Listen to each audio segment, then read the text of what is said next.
হযরত আয়েশা সিদ্দিকা রাদিয়াল্লাহু তাআলা আনহার সামনে আল্লাহর হাবিব যখন কিয়ামতের বয়ান করতেছিলেন, আল্লাহ রাসূল বলেন কিয়ামতের কঠিন ময়দানে সমস্ত মানুষ উলঙ্গ হইয়া আল্লাহর দরবারে উপস্থিত হবে।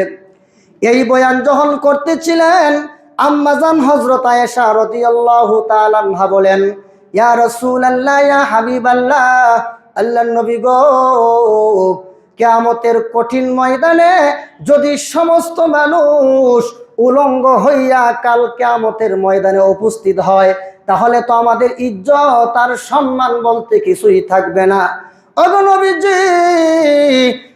অগণবীজি, মা বাবা সন্তানের সামনে, সন্তান মা বাবার সামনে, দুনিয়ার সমস্ত মানুষ একে অপরের সামনে উলঙ্গ থাকবে। অগণবীজি, এতে তো আমাদের ইজ্জত আর সম্মান বলতে কিছুই থাকবে না। আল্লাহর হাবিব বলেন, আয়েশা সিদ্দিকা শুনো, কিয়ামতের কঠিন ময়দান এত ভয়াবহ হবে, ওই দিন দুনিয়ার কোনো মানুষ একটা মুহূর্তের জন্য নিচে তাকানোর সুযোগ পাবে না। কে উলঙ্গ আর কে কাপড় পরিহিত অবস্থায়, এটা দেখার মতো কোনো সুযোগ থাকবে না। হা করে উপরের দিকে তাকায় থাকবে। এসে শুনো, কতদিন পর্যন্ত তাকায় থাকবে জানোনি?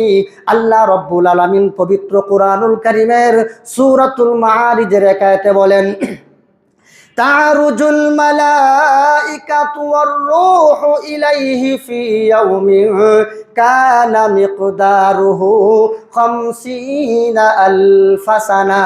আল্লাহ রাব্বুল আলামিন বলেন, কিয়ামতের দিনটা হবে দুনিয়ার 50,000 বছরের সমপরিমাণ হবে। এত লম্বা হবে, আল্লাহু আকবার, এত ভয়াবহ অবস্থা হবে।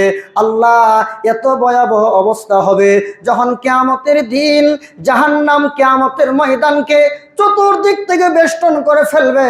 তাকাদু তামাইয়াজু মিনাল গাইজ, জাহান্নাম যখন কটকট করে আওয়াজ করতে থাকবে, ঠাড়ার মতো আওয়াজ করতে থাকবে। আল্লাহ, দুনিয়াতে যত সমুদ্র আছে একটাও আর সমুদ্র থাকবে না। দুনিয়াতে যত নদী নালা খাল বিল আছে একটাও থাকবে না, সব ভরাট হয়ে যাবে। আর যতগুলো নদী আছে প্রত্যেকটা নদী দিয়া জাহান্নাম এক একটা আগুনের লেলিহান জিহ্বা বের করে দিয়া যখন কিয়ামতের ময়দানকে বেষ্টন করে ফেলবে, এমন কঠিন পরিস্থিতি অবস্থা দেখে নবী রাসূলগণ পর্যন্ত বলবে, ইয়া রব্বি নাফসি, ইয়া রব্বি নাফসি, আয় আল্লাহ আমার জান বাঁচাও, আল্লাহ আমার জান বাঁচাও। এবার বুঝেন, যেই সমস্ত ভণ্ড বেদাতীরা বলে আমাদের কাছে মুরিদ হইলে হাসরের ময়দানে তরায়া নিমু, বলেন তো এদের কোনো অস্তিত্ব থাকবিনি? আর হুজুরা বলেন, বাবার দরবারে গিয়া কয়, আয় আমার দ্বারে মুরিদ, তোরে তরায়া নেওয়ার দায়িত্ব আমার। হে কি তরায়া নিব না হেরে সরায়া জাহান্নামে নিব? হ্যাঁ, ভণ্ড পীরেরা তরায়া নিবে তো দূরের কথা, বরং ভণ্ড পীরদেরকে সরাইয়া জাহান্নামের ফেরেশতারা আর জাহান্নামের জুতা দিয়া পিটাইয়া জাহান্নামের অতুল গহ্বরে নিমজ্জিত করে দিবে। ভাইয়ের আমার, সহিহ মুসলিম শরীফের হাদিসে উল্লেখ আছে, আল্লাহর হাবিব সাহাবায়ে কেরামদেরকে নিয়ে বসা আছেন। আল্লাহর নবী সাহাবীদেরকে বয়ান করতেছিলেন। হঠাৎ করে একটা বিকট আওয়াজ হলো। আল্লাহর হাবিব বলেন, সাহাবীরা রে, তোমরা কি জানো এই যে একটা আওয়াজ হলো, এটা কিসের আওয়াজ? সাহাবায়ে কেরাম বলেন, ইয়া রাসূলুল্লাহ, ইয়া হাবিবাল্লাহ, আল্লাহর নবী গো, আমরা কিভাবে বলবো এটা কিসের আওয়াজ? আল্লাহর রাসূল বলেন, রে সাহাবীরা শোনো, আজ থেকে 70 বছর আগে আল্লাহ জাহান্নামের উপর থেকে একটা পাথর ছেড়ে দিয়েছিলেন।